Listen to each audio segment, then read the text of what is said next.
There we go. We should be recording now. Cool. Well, thank you very much for coming. I cannot believe that we actually have so many of you here. I totally did not expect at all, because it was a long weekend, it's Easter. But the fact that you're here, I'm so grateful. So this is very good. And thank you for Sister Williams and Brother Monroe for they've been studying about this emergency preparedness in many different things. There's so much to share. And today we're gonna talk about this emergency fire. So I'm very grateful that we're gonna learn together and welcome people over the Zoom as well. I want to start with an opening prayer. And we also have refreshments, so you can bless that too. Sisters, Davis, could I ask you to do an opening prayer? Our dear Heavenly Father, we're grateful for the wonderful opportunity that we have to be here this evening to learn about how to be more prepared for emergencies. And we pray, Heavenly Father, that we will be able to feel of thy spirit and to be able to prepare all those things that we need to prepare and all those things that we're going to learn about this evening.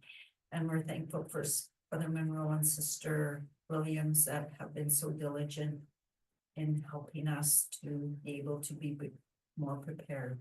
And we say these things in the name of Jesus the Christ. Amen. Amen. Thank you very much. I want to turn the time to Sister William and Brother Monroe, and yeah, let's engage this and have fun. Awesome, thank you very much. Okay, so we'll wander in to where the camera can see us, and I'll let you go first. I'm Brother Bill Merrill, I'm Surrey Third Ward. What qualifies me and why I talk about this so much is, well, number one, when I was 18, I have part of a volunteer fire department, which trains you in certain areas. Later on in search and rescue in Kananaskis country. Again, trained you in different areas. Later on, I was in an operational rescue unit. We were worldwide when I was a medevac during that time. This is the kind of thing I like doing for fun. I know it's a little twisted, but it's fun. I like researching this. I like doing this. I like making people cringe a little bit. Okay. So I don't have any of those glorious qualifications, but what I do have is my parents joined the church because of food storage. And I've been interested in it ever since. And to me, coming out of food storage is preparation. And so I've been listening to various preparedness podcasts, and we'll actually mention that in a minute, and doing what I can to prepare, because God helps those who help themselves. If he's going to help you, you got to have something there for him to help you with. So, and that's part of it, and part of it is, while I have faith in God, I don't have so much faith in my fellow man. When something happens, it would be nice if someone rescued me, but to me, it would be better if I can look after myself so someone else can get that help. Looking after yourself, you can also look after others. This is true. So, wandering on, and we will see if this behaves itself. Here we go. So, some housekeeping rules. Well, not rules, but we are shooting for the third Saturday of every month to hold this so that it is consistent. And people know when to find us, that something is happening every month. We do have a Facebook page. I've got the URL for that Facebook page there. We can give it to you otherwise as well, where some discussions can happen. There is a question on there actually about how the chapels will be used during an emergency, but that would be something that we have to bring up in the committee. But if you have questions, go ahead and bring it there. And if it's something we can answer, we will. If it's not, we will bring it up to the committee and get an answer later. Okay, there is still the active survey as to what people want to learn. And that is also got a link there. We started off with introductions last month. Emergency binders this month, because it is something that you can do. A lot of people are saying, we go to this, but we don't know what to do. This is a do. It's not gonna cost you much, except ripping out your hair and lots of frustrations trying to find everything to build your binder. And then finally, what's coming up? The evacuation plans is next month. Brother Monroe is going to be heading that one because he has far more experience on that than I do. After that, we have been requested by the state for employment and resources. We're looking for someone for that. We don't have anyone to handle that quite yet. As we're looking at you. But There's other missionaries that do that. yes, I believe they are newly called and they are in the White Rock ward. If they are the people that I believe have been doing this, but we haven't reached them yet. But that's why it's not next month, it's the month after. Because we have to get a hold of them and then give them time to prepare.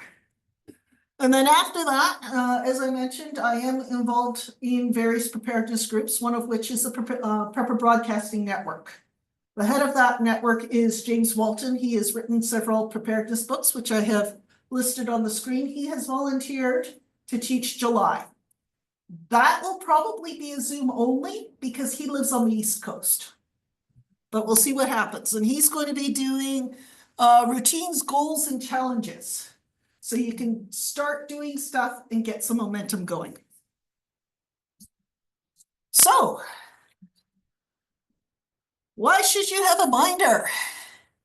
Well, we've had earthquakes, so we know that life can have various interesting challenges, and it helps to be prepared as we discuss this. So having an emergency binder can help you because all of your critical information, the stuff that you need to answer questions, is going to be in that binder.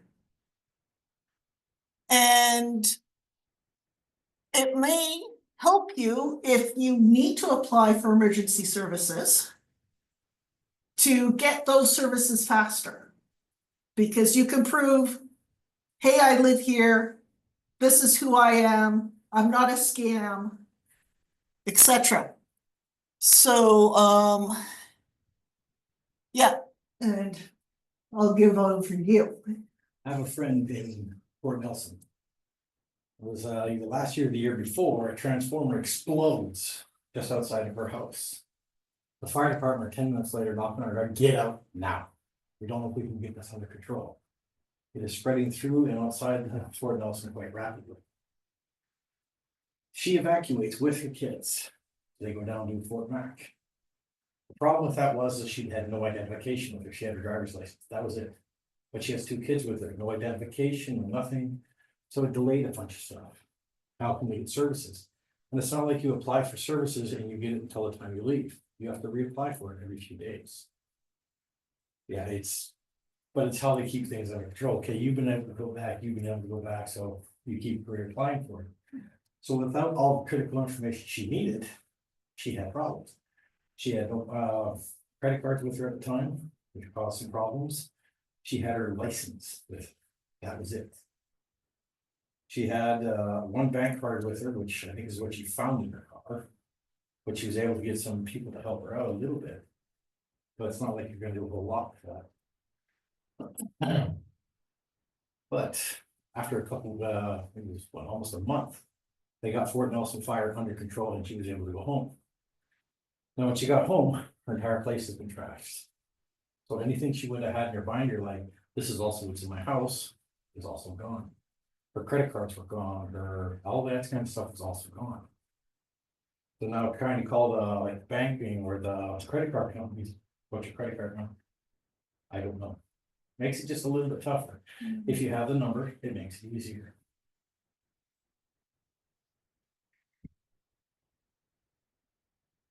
Okay, so now that we've covered why, personal information on everyone in your family. Go ahead. I'm just gonna, cause I was inviting somebody, I was telling them where I was going tonight, and he's a younger person, he said, what about putting your information on the cloud? We will cover that in question, well, we might as well cover that now. Oh, I seriously thought about this. uh-huh, I had gathered everything in the cloud, it's in a Google Share Drive, I have access to it, my parents have access to it, great. What if your cell phone battery dies? What if you're somewhere and the cell towers are down? right, What if Yeah. this information is deleted, like you have an electromagnetic pulse, all of a sudden everything's scattered? That's part of the problem with having things on the cloud compared to a hard copy. yeah, okay, And I mean, it's worth mentioning now that Google's actually becoming a security question. Yeah. There's been a security question mark with it being in the States and it being in it. Giving wrong information and it's AI and this sort of thing, so you know, how far we wanna trust that is also something we need to consider. Yeah, if you put your stuff in Google, it's a spreadsheet, you're not asking AI the question, but No, definitely no, the storage is in the Yeah. US. Yeah, no, it's just it's the Mhm. who are they playing for? Yeah, yeah, I mean, we can get, my job is IT. We can get into the entire Canadian data residency argument. Oh, I live this argument on a daily basis with my company, because if you're not in IT, you don't understand this argument. yeah, So I completely agree with you. Okay, but yeah. Maybe start gathering it there, you should have a printed copy. hard copy, have a paper trail. Yeah, It's proof of who you are, what you have. yeah, So like, it's proof of, this is what I had in my account at this date. Everything went, your accounts will read zero me, prove what you had. You can't prove it, you had nothing. Yeah, But they never seem to do that with your credit cards. Oh, you had 15,000, you still got 15,000 you want. that's good, that's right, yeah. But if you have a up-to-date copy, this is my proof. so, okay, so anyhow, we were talking full legal name, date of birth. If you want copies, let me know, I'll give you guys access to this, I'll dig out a URL for you. That makes your life easier. So city and state of birth, yes, I cribbed this off of my friend Todd in the States, he knows I'm cribbing all of this. I grabbed a couple of articles, so, province of birth, social security number, your home address, your cell phone number, personal email addresses, place of employment, common working hours and days, your work phone number, email address. If you have kids, what school are they at? What's the contact info for the school? How are they getting there? What bus stop might they be using? What bus routes? And photos and descriptions in case you can't locate someone. Another one you can also add to this is, as an example, there's some people that work over the bridge. I live on the other side of the bridge. Come to my house. I tell that to many people. If Patricia's over there, you come to my house, everybody will know where you are. I have contacts outside of Alberta, they will contact me, but here when the phones start coming up, so. Patricia, whoever's on the other side of the bridge. Now, and just for a fun thought, how many people have actually thought of keeping this all with you? Sorry. How many people thought about it? Like keeping all this information, your employment, your bus routes, your pictures of your siblings, kids, parents, et cetera, with you. How many people have ever thought about keeping this all with you in your binder? Yeah. Good. My nephew bought me one, had to think about it. Yeah. Hey, he cares. Yeah. I've been, So then how often would you update this? Cause for example, photos of, people would age or change a little bit. Yeah, so that's the last sheet of this, but we'll cover it now. I'm saying probably every general conference, whenever you check your fire fire alarm batteries, things like that, whenever you do your regular maintenance, so twice a year. I've actually been doing this kind of thing since I was 18. And I never thought of putting a few things in there, like my work and work hours. Never once dawned on me. And then there's a few other things I never thought of, when it's like, well, I'm not in the military, and a few other ones but I never thought of keeping these up with me either. Okay. Yeah, so now we're into certificates. Actually, this is your hard copy stuff, what I call the stuff in the wallet. So no, it is not in that binder if you want to look at that binder. It is here, because I don't want anyone taking pictures of it. But you want copies of everything in your wallet in case you lose your wallet. Both sides. So you've got your critical numbers on the back and your contact numbers on the, contact numbers on the back, critical phone, your credit card numbers and stuff on the front. And that goes for all of your identification. That would be in your wallet, but in addition to that, you've got, say, club memberships. If you're into amateur radio, your license.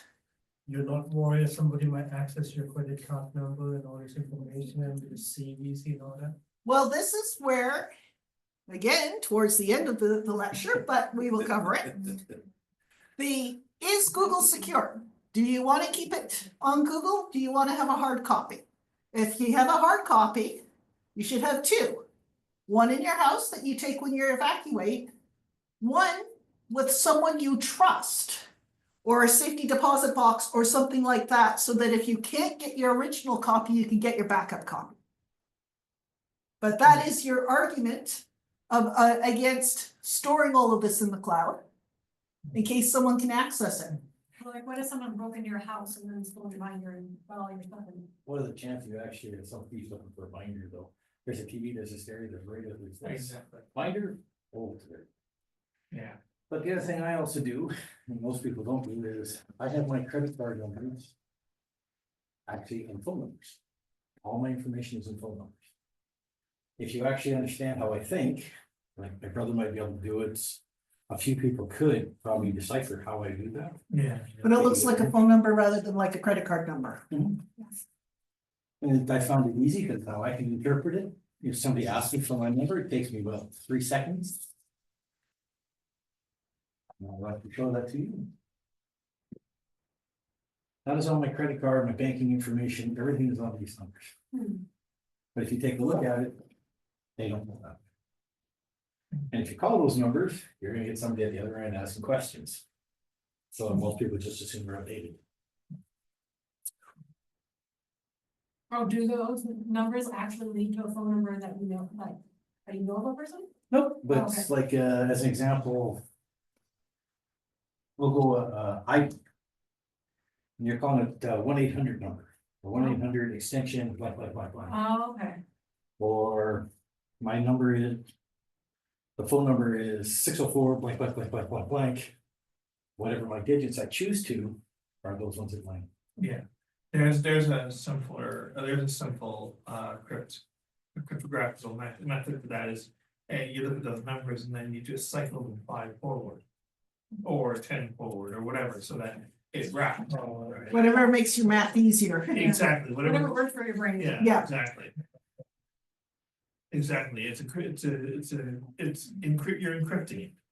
Yeah. Right, you can also do assigning to letters, and there are different ways of, having a simple.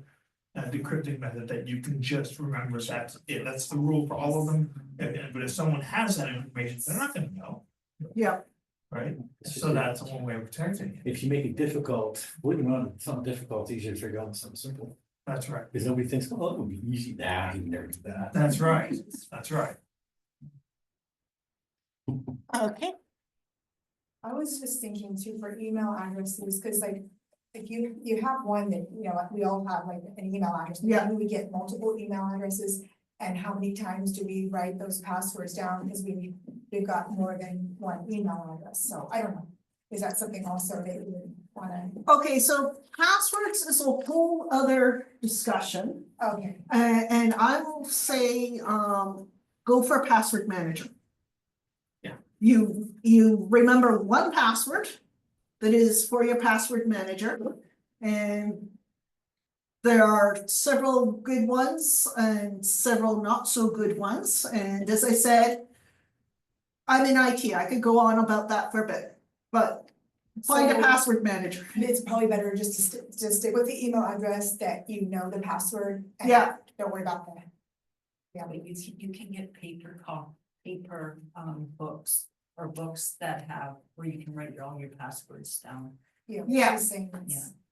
But what I am saying is. I'm not generally in favor of writing your passwords down.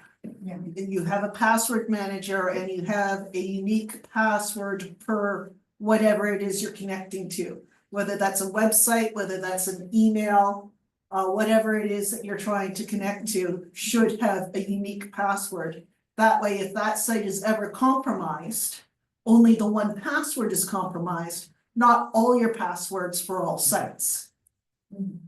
But we will say that for another day, because I could go on for a while. So the next thing is, we've got our basic information. We want to then expand on how to find someone. So this is where we take that bus stop and we say, okay, well, what routes are we driving to get back and forth to school or to work? Like what's your primary route? What's your alternate route? If your kids are at school, who's the teacher that's in charge of your kids' class, your kids' homeroom? Or if they're at an activity after at church or something, who's the teacher for that? And then maybe your kids end up going to a friend's house. What's the contact information for the kid's friend's house? And where is that at? And then, of course, someone's trying to get a hold of you. Who's your boss? So that they can, if they can't get a hold of you, they can get a hold of your boss maybe, or someone else at your office. Actually, yeah, I should let you go. And family doesn't necessarily mean family. I'm not close to my family in the slightest, I wouldn't care if they all died. But it's somebody like people in my ward, Patricia. People like that, how many people I deal with, there's a few people in Burnaby I deal with, I consider them family, so I have all their information. I don't quite have all of Patricia's. But one day I will get that. But we do have phone numbers and we do have email addresses, that's a start. Yeah, I think you jumped ahead because I think families, we did work in kids' contacts, I think families was another 2 slides.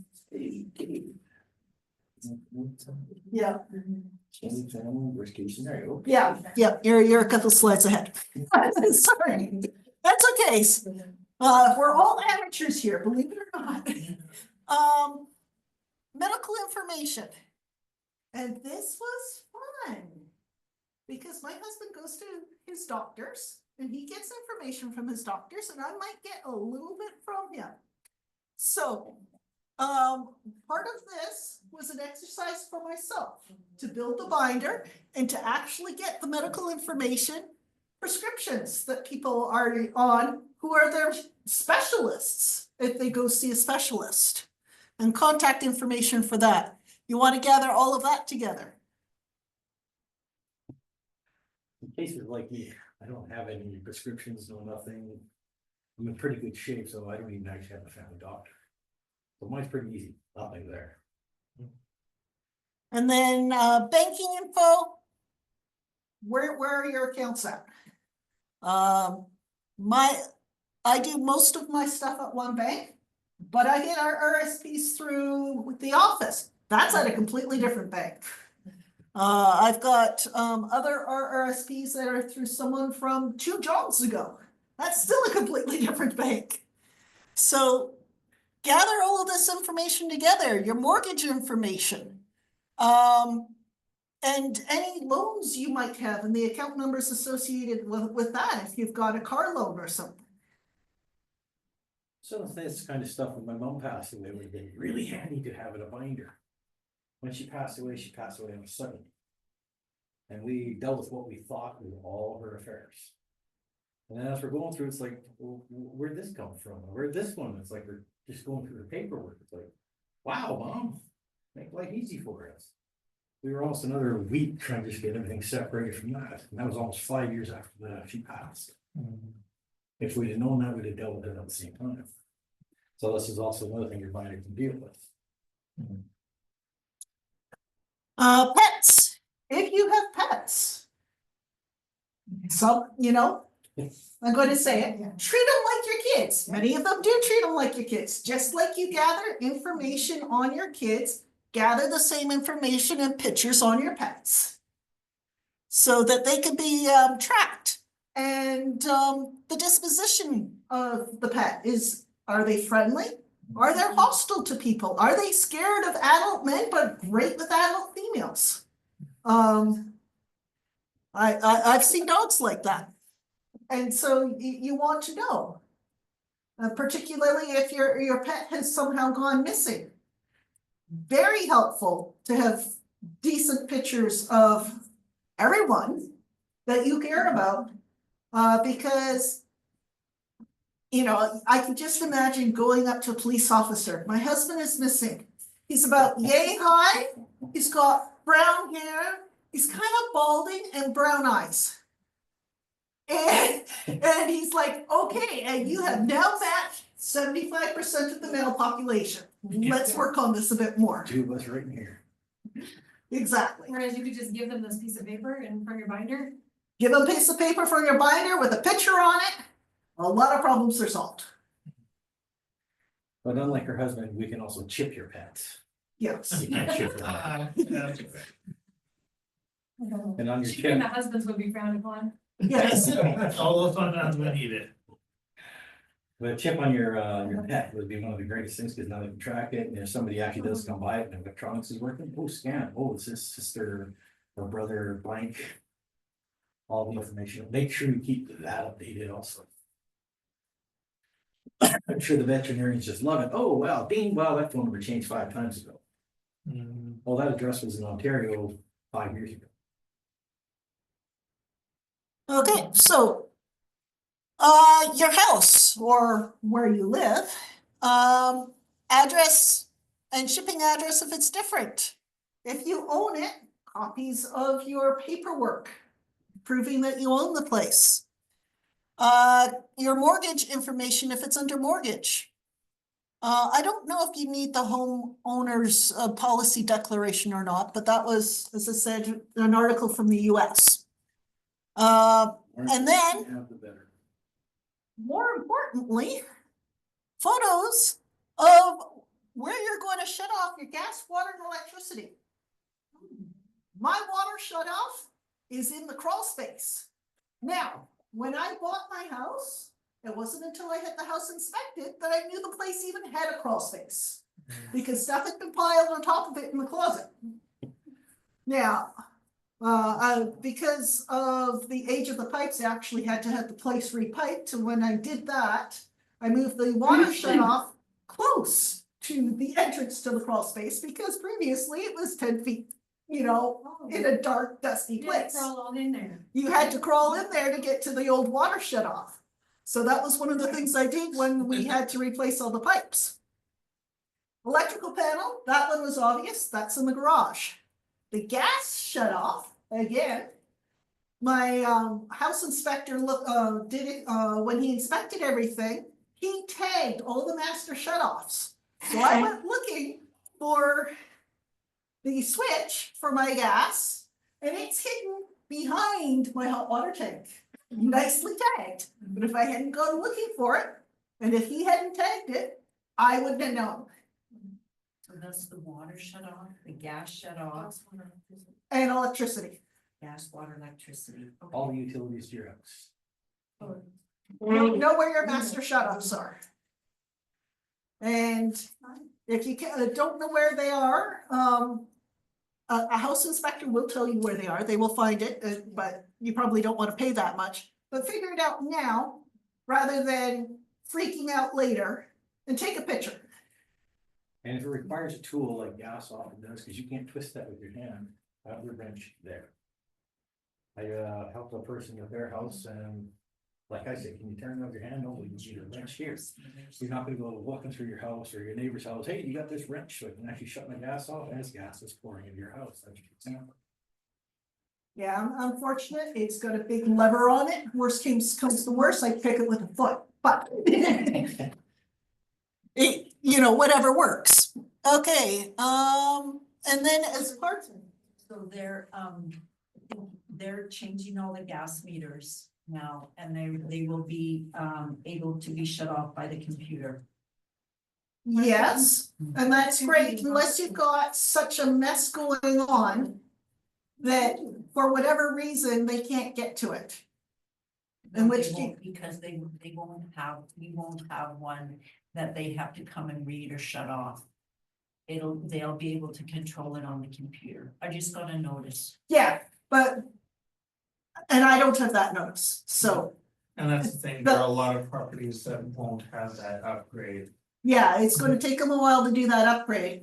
But even if the gas company can remotely shut off your house, and I fully expect them to be able to do that. When something is going on, I don't know if there is a master code that says shut down this area, or if it's this house, this house, this house, this house, this house. That will take a while if it's a second option. And if you want your house to be safe, shut it off yourself. That way you know exactly what state you're in. No, well, okay, There won't be a shut off the house. there must be though. There has to be. There would have to be, They have to have one there just. in there case has it's to right. be a certain, a fallback. Because everything comes up out of the ground has to have a shut off before it can go actually into the meter. Yeah, I don't know. Yeah, see, there'd be a shut off at the meter, but I'm not talking that. My meter is outside my house for reading. My shut off is physically in my garage behind my hot water tank. Yeah. And that's the shut off for the interior of my house. And that's the one I'm referring to. Another thing you can also have a gas man install in your house is a shake it off. There's a ball bearing on it, if it suddenly drops pressure, ball will fall, shuts the gas off. If there's an earthquake, ball will fall, he shuts the gas off. If you bump it too hard, you can shut it off, but you can also reset that thing too, if it's just a truck rolling by. Right. It just saves a lot of agony for later, but again, the shut off valve is still the best one. You know, it's- So in addition to knowing where your shut offs are, you should also be able to call the utility companies. So have their phone numbers. Can I share a funny story? Sure. I was having the fireplace insert replaced, and the fella came over and he removed the box, but I wasn't getting the insert for a few days. And he had turned the gas off, and I know exactly where it is now, but he turned, because it's got the 3 lines to the hot water tank and to the furnace, and then He hit your main rather he hit than, the main, and I didn't know that it was out till about 3 days, there was no hot water, and Yeah. I'm like, uh-oh, because I didn't have it heating up the hot Yeah. water tank, and that's how I knew that the main was shut off, but I have since marked on each one which is going away, and Yeah. the main. So it I it learned- helps to know where your shut offs are and where things go. humorous story about that also just made me think, my brother bought a place. And we could always smell gas, but we could never figure out what it was, and the gas company was not exactly quick to get out there, which was kind of surprising to us. So we started looking. And the people before us was doing some renovations, why they were playing with gas is beyond me. We moved a box or a shelf out of the way, and there was a gas line this big just pouring straight into the house. Oh my. It's, that's what we said. Like, wow, why we didn't blow ourselves off the map is beyond me. But the gas was on a shake valve at the time. So, oh, we'll set the shake valve. Somebody Well, was let's go. smoking and lit their cigarette right there. Exactly. Yeah. It fills the room, fired my monoxide, could have been 1,000 things that could happen. But to see a big hole like that with gas coming out, it was like. Yes, my heart did the exact same thing. Oh, no. Okay, vehicles. So make sure you know, your insurance, the title for each vehicle, which is the same for us. Year, make and model of your family vehicles. If you take a picture of the top right-hand corner of your insurance papers. It's actually going to have all of this on there. It's going to have your VIN, it's going to have your make, your model, everything else. All that you will need to say what it is, but we talk cars. If you're rich enough to have trailers or ATVs or boats or any of the other type stuff, do the same thing. Oh, I was gonna mention, because maybe you did, but, so for people that are renting, like, we have renters insurance. Yep. So probably a good idea to have, like, if you can't access it online, have their, a phone number. Yeah. Like, and your policy probably would be good too. Yeah. Sometimes people just have it online, but probably have a paper copy, so you know what your coverage is. Exactly. A hard copy is always one of the better things, because oops, it got erased and prove what you had, so here's my hard copy. Yeah, I've got it all in one little box with all that information, the house insurance, like everything. And I know exactly where it is if I have to make a quick exit. Yeah, And it's like one grab and I'm out. and that's the idea behind this. Yeah. So we did mention this slightly, but we'll mention it again. Your extended family out of area contact. You do want to have contact info for your extended family. You want someone out of area because odds are your long distance line is going to come up first before your local. So get an out of area contact, get them to be the out of area contact for your family. So you can say, hey, I'm safe. And the next person checking in can say they're safe and know that you are as well. Talk to them in advance of this, because it's gonna be a surprise. Hey, I'm here. Could you pass the message on? But if they know you're coming, we'll always have a piece of paper and something ready. Or if you just all of a sudden spray it on them, hey, do you want to contact? They're not gonna be prepared for it, they're gonna be shocked. So how far away do you want, like another city, another province, what? I would say out of whatever the danger zone is for the event.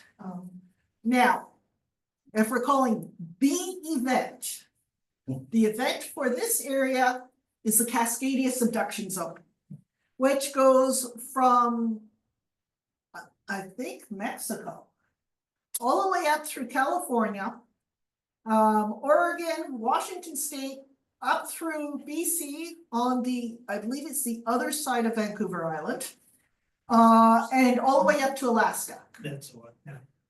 Okay, Someone in Alberta is a good idea. someone in Alberta is a good idea. Someone on the other side of the mountains, but someone not on the west coast who would be affected by that thing going off, because they're expecting a 9 or something worse. Ah, right, yeah, So that is, we're like almost 75 years overdue, or Linda, yeah. 100 years, yeah, we're getting there. So that, if you recall the earthquake that happened in Japan, that was a 9. That actually changed the rotation of the earth. The rotation of the earth actually is 1 second faster than it was before that event. But if you want to know how our structures will handle it, there was a CBC podcast called Fault Line, where they studied Vancouver Island in particular, and they said, if you really want to know how the buildings around here would handle an earthquake, look at what happened to Christchurch, New Zealand. Yeah. Because what happens there will happen here. We have the same geography, we have the same type of structures. I've also got a site on my. I always keep looking at it, it's on my it tells me all the earthquakes of the world, major events. It doesn't really give a Pacific for or whatever, but I've got it set that way. In the last 30 days, there's been 17 earthquakes. 1, 2, 5 of those have happened along the line from Mexico all the way up to Alaska. And the biggest one is 7.0, and the smallest was 4.0. But there are thousands and thousands of earthquakes. I just got the bigger one, but I didn't care if it was smaller. Yeah. Okay, mean, there's always emotion. Well, there's always a little earthquake going, the pressure doesn't build up. That's right. All right, so now, worst case. If something should happen, do you have a do not resuscitate or other physician instructions? Do you have a will? Where is it? How do people get a hold of it? Funeral wishes and any legal trust information you might have for your kids. All of that should also be gathered into your binder, so it can be found in one place in case of an emergency. A lot of my stuff is with my ICE contact. ICE stands for in case of emergency. You go on my phone, I've got 3 ICE contacts. First, second, and third. All 3 of them have my information, my final wishes. All the information they will need, how to get my accounts, everything. And believe me, that is a hard conversation to have with somebody. You don't just walk up and say, hey, would you want to be my ICE contact? It's, you really actually gotta let them know what this consists of. By the time I actually got mine, I was traveling a lot. I could be anywhere. So it was, I could be smashed my truck up in Florida. Or as I did in, I think it was Kentucky, I got splashed onto a wall. There's a bit of time I don't remember, but that would be one incident where if there's a problem, they would contact my ICE contact would have to see me. And make a decision. As is, it was just a few days in the coma. But he also had, my ICE contact is not my family members. And there's a couple reasons for that, but the biggest one is there's no emotion involved. He's my friend, he's close to a brother to me, but he's not the brother. It's not gonna be, I can't let my brother or my sister die. Right. They know my wishes. I'm an organ donor. They know that. They know UBC gets my remains. They will deal with me. They've got all that information.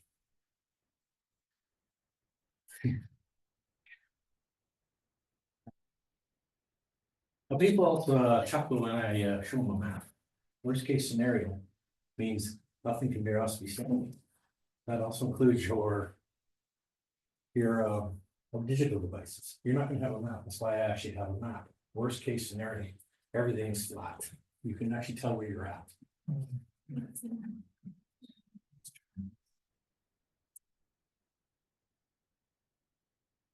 Yep. And as you can tell, you just talking about my ICE contact makes me a little bit emotional. That's understandable, it's heavy stuff, and but the thing is. You've gotta go right to the wall. And you got a big heart, and I very much appreciate you doing this. You know, like I said, my ICE contacts, I appreciate them because that's one heck of a burden they take on too. Yeah. I could be, at the time, I could have been anywhere in the world. You know, I'm glad that you brought up that we're talking about family. On the eternal scale, and that is the reference we need to be looking at. We're taking care of each other in this frame, but it's temporary, and we need to do everything we can, and that means going that far and going, hey, you know, brothers and sisters, and finding, connecting with people you can trust. That's tremendous. Okay, so storing and maintaining, we covered a little bit about this. Some stuff you might want to have in Ziploc bags so water doesn't damage it. You can get a Ziploc binder like what he has with a handle, makes it easy to grab and go. So everything, nothing falls out. Backup copies, as I mentioned, find someone you trust or a safety deposit box that you could get to or something like that. For your backup copies online, we mentioned some of the issues with that. You could probably get away with an encrypted zip file or something. Yeah, that one, there are, I think Dropbox is actually pretty, Yeah, pretty well, and there are encrypted, remember the name off the top of my head, but there is a cloud service that does have built-in encryption. yeah, what is that now? You probably know the one. It's Proton Mail, I'm using has- Proton Mail. Proton Mail, that's it, Yeah, yeah. Proton Mail, and they have a storage now. Yes. Yeah. I forget what their storage is called, but they have a storage now. Oh, it's Proton Drive. Yeah, It's all Proton Mail, Proton Drive, Proton Yeah. Path. But they have a free password manager as well. So I mean, and that's based in Switzerland, yeah, where their laws are like, yeah. yeah, and you could do Microsoft, but I don't know if personal Microsoft stays out of the US. As I say, I deal with it on a corporate basis, and I can say my data for my corporation resides in Canada. Yeah, and again, there's some question about, you know, who they're serving, and that's becoming an issue too. Yeah, So, yeah, again, if we can keep it on in Canadian soil, or at least a place where we know the laws are like ours, that's all the better, exactly. whether an ally. I recently had my will done Yep, and, she suggested I get a little lockbox, it's about this big, yep, fireproof up to 5,000, whatever. yep, Should put everything in there that you want to make sure it has a handle on it. If you're at Yeah. home, you can just grab it. exactly. If you're not at home and somebody else's, they can grab it, or it's good for up to 5,000, Yeah. 500 degrees or something. So, and then she said, put any jewelry in there that you wanna make sure, your Yeah. passports, your Yeah. birth certificate, everything. And then she said, put it in a bag with copies of photos that you wanna make sure that are kept. Yep. And I would think this This- binder. Yeah, this binder would live in there as well. Mhm, That would be the next step. right, One precautionary care about your safe, keep it hidden. oh, yes. Yeah, Cause otherwise it's a fancy carry in case you're a Yes. thief. Yeah, no, we've got it very well hidden. yes, I was about to say, it's good for its fireproof. Keep it well hidden, because honestly, any decent thief would probably be in there under 10 seconds. Yes, yeah. The locks on those things only keep honest people out. Yeah, that's true. I mean, I say put it put it in a canvas bag, maybe put some other canvas bag on top of it, or a grocery bag or something, make it just look like there's nothing there. Because then they don't know, if you have it just like sitting in a closet, like on the floor, they're. Yeah, they're going for the closets. You know, right, Best place I found to hide anything is in the kitchen. right, Put it behind cans, put it behind. that's A right. thief's not gonna look there, I think I'll have some beans. That's right, that's right. Why don't we go behind the garbage? Yeah, Yeah. But just someplace there, you'll see, bedrooms are the first place, living rooms are another place they really look. Bathrooms, if they might have time, because you might have some fun stuff in there. Kitchens are very, very. Yeah, that's a really good point. Yeah. Okay. Yeah, And you can actually get safes that actually look like a can now. They're good for, there is a rating on this. nice. okay, so, this is just a couple of references. One is an article by Todd Sepulveda, Ready Your Future, which is what most of this was based off of. The second one is a link, and that QR code is a link. It is a blank master information kit that was published in the Times probably 10 years ago. It's not online anymore, but I have a copy from, well, when it was available on Google Docs. So that's actually the format that my binder is in, and you can sort of see blank pages there. If someone wants the blank pages photocopied, I'll go into the Material Center and make photocopies. But you probably want the actual, So that's the template that you use? yeah, I used the template off of this one, which is that QR code. And then the other article that I referenced for this was Mom with a Prep. And that covers a lot. So I know we've had questions. Does anyone online have any questions? Okay, I will assume that we are still broadcasting because I see a little green line wiggling. You know, one more thing else to keep in your reminder, which this is not actually anybody talks about, is your patriarchal blessing Mhm. during tough times. Yeah. Yeah. Preach your blessing. Actually, additional, as you mentioned, she took off with her keys and her driver's license, and that was it. Spare cash Yeah. in a bag or zipper compartment in your binder. If you have spare keys for your vehicles, we don't, because I have a set of keys, my husband has a set of keys, but if you have spare keys for anything, they should be in there too. He's got, you've got 4 or 5 of them set. I do not either. He has no expertise. But my spare keys are a little different, mine's not electronics. I can cut my cut anywhere. Yeah, I got one hanging on the outside of my car, it's well hidden, I've got 2 here. I've got a couple at home, I got a friend that has. so any other questions, or are we good? What about your family history on a flash drive? Yeah, you could do that too, and I need to tweak that so we can actually hear you a bit better. That came through my, yeah. Where's the website where we can get that information? I'll take a picture. I'll take a picture. Patricia can actually send this to you, or she can. Okay. Said she'd give you all. What was the question? So the question was, what, keep your family history on a flash drive, and that is an excellent one. And that should be in your binder as well.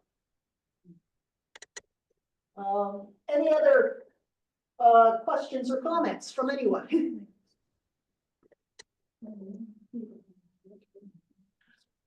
What did anybody learn from this today?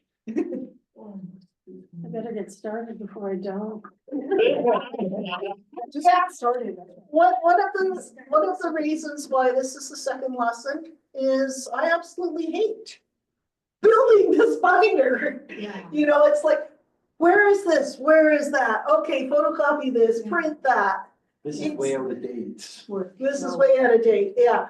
So it doesn't cost, but time. Time, energy, and frustration, finding all of this stuff and putting it in one spot. This isn't gonna sound funny, but this sounds like my idea of fun. Nice denial. Take a vacation just to do.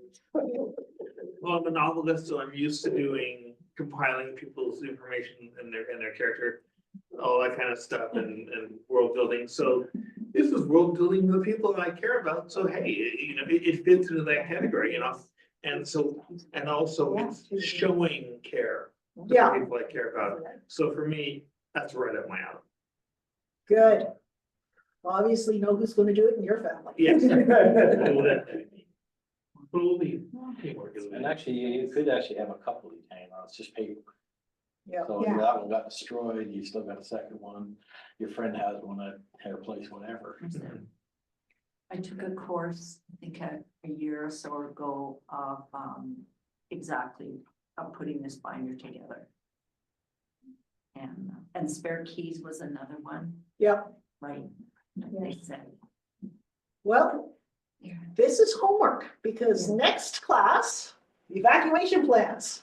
Okay. So this, you want to go with you. And one of the things you will be adding to your binder is whatever evacuation plan you come up with. It's funny because that's the first thing I thought of when it's like, what do you put in this? That's the first thing that came to mind. And FYI, I do like to freak people out doing this, so be prepared for that for the next time. I'm all for that too. Okay? Worst case scenario. I moved into a complex, which is at the end of a dead end road, and yeah, I wasn't even thinking when I got this place anyways. Yeah, it's I'm gonna just have to hunker down. There's no escape. Well, this is it. And I'm at the back of the complex too, let alone. It's just- Yeah, I mean, it's get out of your complex. I'm on 64th. So you're looking at that and you're going, okay, you're on a decently main drag. Yes. What is your evacuation route? So what can you not go on? And where is there likely to be an accident? And what's under construction central? Well, that would be right in front of my house. Yeah, right down the street. Just for a fun story on this is, and how I actually got out of this was I was working at a dead end of a dead end. It's in Richmond. Now, always look at where you're at, always. I'm right beside the dike. There's nothing I can do about the dike. If it bursts, I'm surfing. Yeah. But it's the trees. The trees were everywhere. So it's like, well, they would not be well rooted because it's below water line. And one day it happened. The wind blew and the trees fell over. It knocked our power out. BC Hydro, so you get comfortable, you're gonna be there for days, not hours, days. I'm on the outside. I didn't know the power went out until probably half hour, 45 minutes later. And it's like everybody's whining and crying because they can't get out. It's like, it'll slow me down, and I left. Anybody who knew who I was got in their vehicle. Because I cut my way out. I had a pocket chainsaw. If you have trees, get yourself a small chainsaw. Or a shovel or an axe to keep with you. This way you can chop your way. If you want, if you come next time, I'll actually have a pocket chainsaw. Okay, I just looked in. Pocket chainsaw. If trees are your problem. Yeah. He gets details about that pocket chainsaw. Yeah, Oh, I might need that. was at the temple. And there's multiple different types of chainsaws. I've tested those, all of them. And some are just complete crap. And some are really, really, really strong. But we can talk about that afterwards if you choose to, or we'll talk about it next, well, we'll talk about it next use case or evaluation last anyway. But, yeah. Any more questions, thoughts, comments? It's good to know the emergency routes to like lower mainland, right? Well, that's somewhat difficult. I found, when we had the event in November, and I did that presentation, I had the one map of evacuation, emergency evacuation routes that I could find. It was an old archive copy. Yeah. And I actually asked around, what's current? We don't publish current anymore because we reserve the option to make any road we want Yeah. an evacuation road. Oh. Yeah, Does anybody know what that sign is? I got that on my staff card. Smooth. Yeah, it's for staff, people only who have. If you bear that in an emergency, or this is You the can get emergency through. route. Mhm. So does that mean you can't go on that during an emergency? Exactly. You can, you can. Yeah, You but- might So- be able to cross it, that's about it. And they can slap those signs, I work in healthcare, so, and they can literally slap those signs up on any road and Yeah. change, like Harry Potter's stairwells. Yeah, They can change them at any time to any road. So Yeah. you're driving along and the next thing you know, you've got that sign in front of you. yeah. So I do have, as I said, the old one that was the last one published, but they're not publishing it anymore. Yeah, that's right. I was telling her today, I was like, it would be nice to have a four-wheel drive because the roads get congested. If you have a four-wheel drive, you can create your own route. Up to a point. Right. That's the point. Whereas like my little car, Yeah, yeah, I wouldn't be. part of the thing with a four-wheel drive, I have an all-wheel drive, so it's close, but not 100%. Yeah, My husband's got a four-wheel in his truck. yeah. Four-wheel gives you go, it does not give you whoa. It does not give you the skills to handle it. Okay. So if you want to do stuff like that, Mhm. that's where you start joining an off-roading club. Right. They are around, Right. but there- learn how to handle, if that's part of your plan, Yeah, learn how to do it. yeah, That's part of why we're doing this series of preparedness talks, yeah, is education is key. right, Yeah, that's true. right. On older maps like this, I find that anything in yellow is actually also an emergency route as well. That was the one thing I did find years and years back. Mhm. Just for fun-filled questions, how can we improve our presentation? With that, I'm gonna stop recording.